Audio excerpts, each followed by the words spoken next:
Hi guys and welcome back to my channel. Finally NTA ने NEET की date release कर दी है एंड मैं आपको बता दूं it's going to be on 5 May 2024। I hope आप सब लोग बहुत ज़्यादा एक्साइटेड होंगे नीट की ये न्यूज़ सुन के। लोगों को अब पता चल चुका है कि आपके पास जो है डेडलाइन सिर्फ 7 मंथ्स की है एंड 5 मई तक की डेडलाइन है।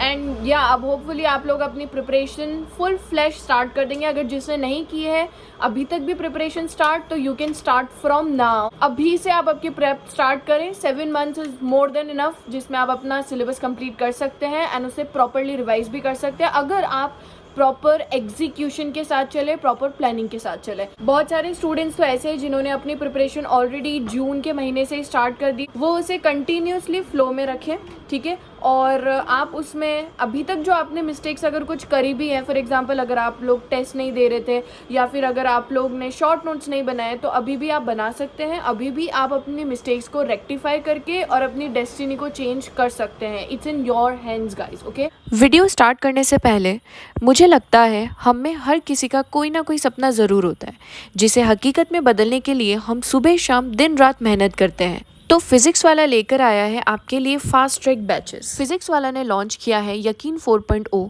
जो कि ड्रॉपर्स के लिए है। इसकी प्राइस 3500 है, which is very affordable. And इसकी क्लासेस स्टार्ट हो चुकी है 28 अगस्त से, तो आप फटाफट से ज्वाइन कर लीजिए। दूसरा बैच लॉन्च किया है लक्ष्य फास्ट ट्रैक बैच, जो कि है क्लास 12 स्टूडेंट्स के लिए, अगेन जिसकी प्राइस बहुत ही ज़्यादा अफोर्डेबल है, ओनली 3200 रुपीज़। जो स्टूडेंट्स क्लास 11th में हैं उनके लिए फिजिक्स वाला ने लॉन्च किया है अर्जुना फास्ट ट्रैक बैच, जिसकी भी प्राइस है 3200 rupees. All the batches PW आपको दे रहा है इंडिया के टॉप एजुकेटर्स, जो बनाएंगे आपको physics, chemistry, botany and zoology में perfect. Classes will be 6 days a week and 3 live lectures per day. रोज आपके साथ डीपीपी शेयर की जाएंगी along with their video solutions in quiz format. PDF notes हर क्लास के बाद अपलोड किए जाएंगे पीडब्ल्यू ऐप पर। Schedule test will be held class 11th, चाहे नीट या जेई बैचेस के अलावा आपको चैप्टर वाइज स्टडी या रिवीजन करने में हेल्प करने के लिए पॉकेट कोर्सेज भी अवेलेबल हैं इन ₹49 ओनली, जो आपको हर चैप्टर के लिए मिलेंगे 1 short videos and practice sheet having 50 questions in quiz format and test series.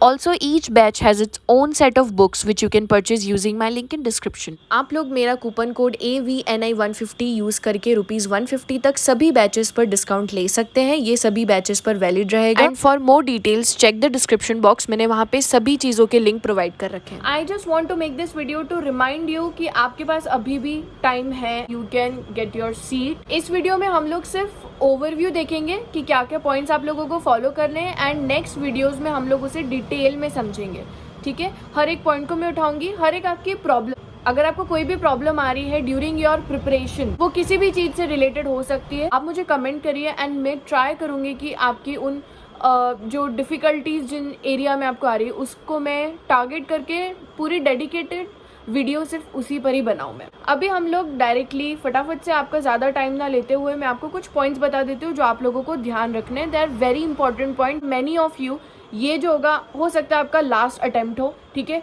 क्योंकि मेरे चैनल पे बहुत सारे वो स्टूडेंट्स हैं जो कि या तो पार्शियल ड्रॉपर्स हैं या फिर जो ड्रॉपर्स हैं। आई वांट कि आप लोगों का ये जो अटेम्प्ट है ये सक्सेसफुल हो एंड आप लोग को वो कॉलेज मिल जाए जो आप चाहते हैं। द फर्स्ट पॉइंट है ना, वेरी इंपॉर्टेंट पॉइंट कि प्लीज़ डू नॉट पैनिक, ठीक है। अच्छे से अपनी प्रिपरेशन करो, ठीक है। अगर स्ट्रेस के साथ एंजाइटी लेकर के, बहुत सारा लोड लेकर के पढ़ोगे तो आप लोगों की प्रिपरेशन नहीं होगी अच्छी एंड कहीं ना कहीं आप मिस्टेक कर जाओगे। बोलते हैं ना कि जल्दी का काम शैतान का काम होता है, तो हमें एक तो जल्दी भी नहीं करनी है और हमें पैनिक भी नहीं करना है कि आप ऐसा करने लग जाओ कि 7 महीने ही है, बहुत कम टाइम है, तो हम जल्दी जल्दी सिलेबस कंप्लीट करने लगेंगे। और उसमें क्या होगा कि जब आप जल्दी में कुछ सिलेबस कंप्लीट कर रहे हो या कोई चैप्टर जल्दी जल्दी में निपटाते हो, तो उससे क्या होता है कि आप लोग जो है उसमें बहुत सारी माइन्यूट चीज़ें जो है मिस कर जाते हो। नीट में ऐसे ही टॉपिक आ जाते हैं जो आपने एक्सपेक्ट नहीं किए होते हैं, ठीक है। अनएक्सपेक्टेड चीज़ें होती है। आता सभी एनसीईआरटी से ही है, वो टॉपिक होगा एनसीईआरटी के अंदर, बट ऐसा होगा कि आप लोगों ने नहीं पढ़ा होगा, हो सकता है कि आप लोगों ने उसे स्किप कर दिया हो। तो पहली चीज़ तो अगर आप 600 प्लस भी टारगेट कर रहे हैं तो आपको जो है एनसीईआरटी को मिस बिल्कुल नहीं करना है, ठीक है। आप चाहे कुछ और पढ़ो ना पढ़ो, एनसीईआरटी पढ़ लो, ठीक है। दूसरा पॉइंट ये है कि आपको बेसिक्स को नहीं भूलना है ना, कि आप लोग स्टार्टिंग से ये चाहेंगे कि नहीं हम लोग एकदम टॉप लेवल की प्रेप करें। देखिए टॉप लेवल की प्रेप करने का मतलब ये नहीं होता कि आप बड़ी बड़ी बुक्स को रेफ़र करके और उसके थ्रू आप अपनी प्रिपरेशन करें। जब हम उसके थ्रू करेंगे ना, तो कई बार हम फॉर एग्जांपल बेसिक मैथ्स का चेन रूल आपको नहीं आया, ठीक है। बहुत बार ऐसा होता है कि जब हम लोग हायर लेवल के क्वेश्चन सॉल्व करने लगते हैं तो हम छोटी छोटी मिस्टेक्स कर जाते हैं, छोटे छोटे क्वेश्चंस में हम अटक जाते हैं। वो चीज़ नहीं करनी है। पहले आप अपनी एनसीईआरटी को पढ़िए और फिर भी अगर आपके पास टाइम रह जाता है मॉड्यूल्स या एक्स्ट्रा चीज़ें करिए, बट प्लीज़ उससे पहले स्पेशली बायोलॉजी के लिए ना आप सिर्फ एनसीईआरटी को ही रेफर करें, ठीक है। तो इसमें मेरा थर्ड पॉइंट भी इंक्लूड हो गया है कि आपको सिर्फ एनसीईआरटी पढ़नी है। मटेरियल की बात करेंगे तो एनसीईआरटी, और अगर आप कोचिंग में जा रहे हैं तो उनके नोट्स यूज़ करिए। नाउ फोर्थ पॉइंट क्विकली बता रही हूँ मैं, ठीक है, ताकि आपका टाइम वेस्ट ना हो। तो फोर्थ पॉइंट ये है कि आपको मॉक टेस्ट देने अब स्टार्ट कर दीजिए। फिफ्थ पॉइंट मॉक टेस्ट से रिलेटेड है कि मॉक टेस्ट की मिस्टेक्स को आप अलग से एक मिस्टेक नोटबुक बनाइए और उसी में नोट करिए। सारे कॉन्सेप्ट्स होने चाहिए जिसमें आपकी गलतियां हुई हैं, कोई आपको हार्ड लगा होगा, किसी में आपकी सिली मिस्टेक्स हो गई होगी, वो सारी चीज़ें ना आप मिस्टेक नोटबुक में नोट करिए एंड उसे हर मॉक टेस्ट से पहले जो है रिवाइज करिए। अब एक और इम्पॉर्टेंट बात ये आती है ना कि बहुत सारे स्टूडेंट्स जो होते हैं वो सिर्फ मॉक टेस्ट देने में ही रह जाते हैं, ठीक है। अब मॉक टेस्ट देंगे, बहुत ऐसा होता है ना कि हम लोग कि एलन का भी ले ले, आकाश का भी ले ले, और अलग अलग कोचिंग्स के भी मॉक टेस्ट और ले लेते हैं, फिर हम प्रीवियस ईयर भी कर लेते हैं। तो इतने सारे मॉक टेस्ट आपको नहीं लेने, ठीक है। आपको जो अच्छा लगता है, रिलायबल एनसीईआरटी बेस्ड जो आपको किसी भी कोचिंग का मॉक टेस्ट रखता है, वो आप टेस्ट सीरीज़ को उठा लीजिए, ठीक है। एक कोई टेस्ट सीरीज़ ले लीजिए, मेरे हिसाब से मैक्सिमम आप 2 ले सकते हैं, ठीक है। 2 से ज़्यादा प्लीज़ मत लीजिएगा, क्योंकि आपको इसके अलावा प्रीवियस ईयर पेपर्स भी सॉल्व करने हैं, राइट। एटलीस्ट आप 15 साल के प्रीवियस ईयर पेपर्स तो सॉल्व करेंगे ही, तो वो भी काफ़ी हो जाते हैं। अभी वैसे भी आप पार्ट सिलेबस टेस्ट देंगे, तो पार्ट सिलेबस में हो सकता है कोई चैप्टर आपका स्ट्रॉन्ग हो, तो अगर आपका स्ट्रॉन्ग होगा तो इट्स पॉसिबल कि 650 प्लस स्कोर आ जाए, तो उसमें ज़्यादा खुश भी नहीं होना है। और ऐसा भी हो सकता है कि कोई वीक हो तो उसमें आपके 450 500 ही आ रहे, तो उसमें ज़्यादा दुखी भी नहीं होना है, ठीक है। हमें क्या करना है, वीक को तो 600 तक लेके आना है और स्ट्रॉन्ग जो है उसको मेंटेन करके रखना है। तो आप जब आप फुल सिलेबस टेस्ट देंगे तो उसमें आपका स्कोर डेफिनेटली इंक्रीज करेगा, ठीक है। तो आपको आपके स्कोर पे बिल्कुल फोकस नहीं करना है, आपको सिर्फ अपना 100% देना है, अपनी पूरी मेहनत करनी है, ठीक है।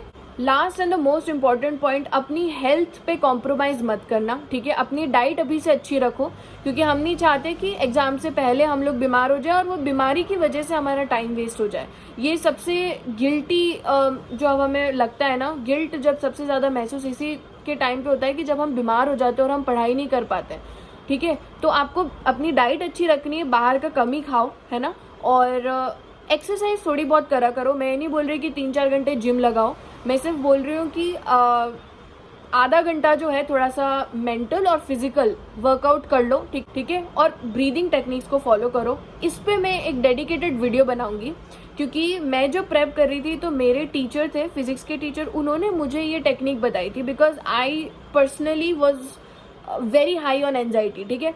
मेरा एग्ज़ाम से पहले इतना ज़्यादा लेवल रहता था एंजाइटी का कि वो सारा जो इम्पैक्ट होता था वो पेपर के दौरान आ जाता था और उससे अगेन मार्क्स नहीं आते थे। चाहे भले ही मैं कितनी भी अच्छी प्रिपरेशन हो, मुझे स्ट्रेस और टेंशन रहता ही था।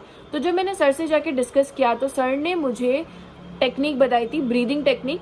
वो मैं एक अलग से डेडिकेटेड वीडियो बनाऊँगी, तो होपफुली वो आप सबके लिए बहुत ज़्यादा हेल्पफुल होगी एंड डेफिनेटली होगी, क्योंकि ये मैंने खुद पे ट्राई किया है एंड बहुत ज़्यादा आपको ना फ़र्क दिखता है जब आप पेपर देने बैठते हो। Thank you so much guys for watching this video, and आप कमेंट करना ना भूलिएगा कि आपको किस तरीके की वीडियोज़ और पसंद है, आपको कोई डिफ़िकल्टीज आ रही है तो वो भी।